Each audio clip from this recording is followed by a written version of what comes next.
Hello বন্ধুরা, good morning. দেখো রোজকার মতন রান্নাঘরে চলে এসেছি আজকেও। তা তোমাদের কাছে দেখো এই রেসিপি নিয়ে হাজির হয়েছি। দেখো যে মাছের ঝোল, মাছ ভাজা হয়ে গেছে, রুই মাছ আনা হয়েছিল, তা আলু দিয়ে এটাকে ঝোল করব।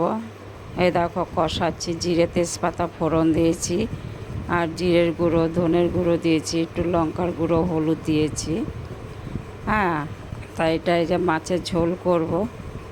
হ্যাঁ, তার সাথে আর দুটো জিনিস করব, তা আমি সেটা পরে দেখাচ্ছি। তা তোমরা এটা দেখতে থাকো।